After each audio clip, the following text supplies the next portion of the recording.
కన్నా పున్నమి వెన్నెల కన్నా మిన్నగైనది పసిడి కుసుమం.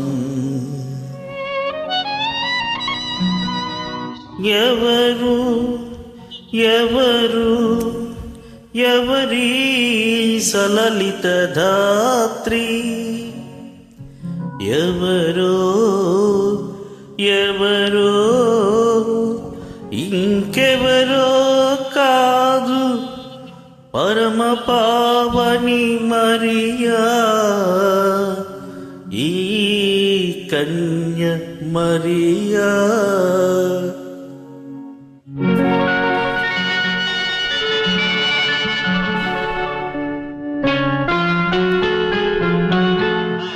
దేవదూత గాబ్రియేలు వచ్చింది, తొందరలోనే అమ్మవు నీవని చెప్పింది.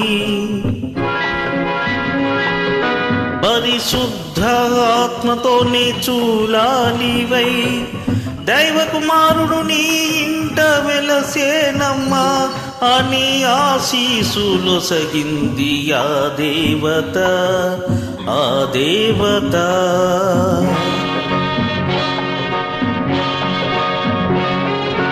ఏసేపు మరియమ్మ నొదలాలని బహుకలత చెందాడు ఆరాతిరి, ఆరాతిరి, ఆరాతిరి.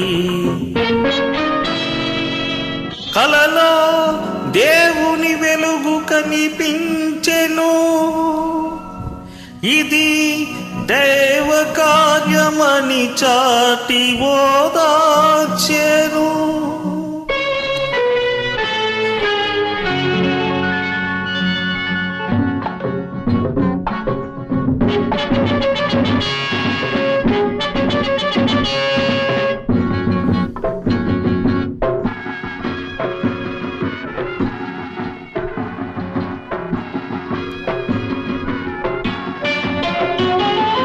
జనన సంఖ్య లెక్కుటకు అలసి సొలసి దంపతులు నడవలేక నడిచారు బెత్లెహేం పురమునకు, నడవలేక నడిచారు బెత్లెహేం పురమునకు.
దావీదు పురములో ఆ పశుల పాకలో ఈరోజు మీరెళ్ళి తరించెను, రారాజు మీ కొరకు ఉదయించెను అని చెప్పి ఆ దూత గొల్లలను పంపెను, అని చెప్పి ఆ దూత గొల్లలను పంపెను.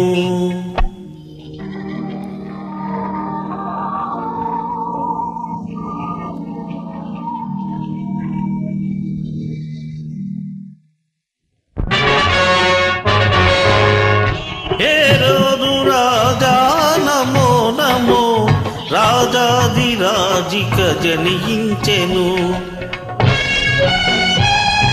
ఆజాడ ఇమ్మని జ్ఞానత్రయం త్వరగా రేగింది హాలాహలం.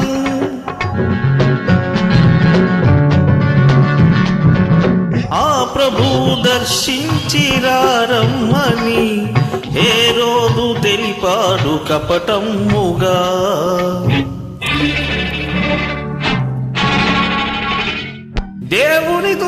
జ్ఞానులకెదురై వేరే దారిని పొమ్మంది.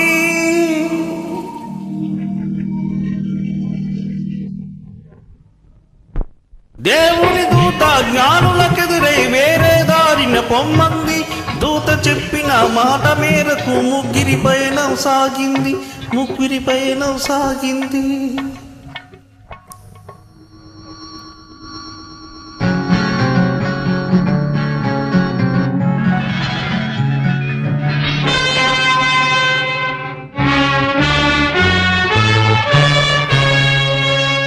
యేసేపు, ఓ యేసేపు,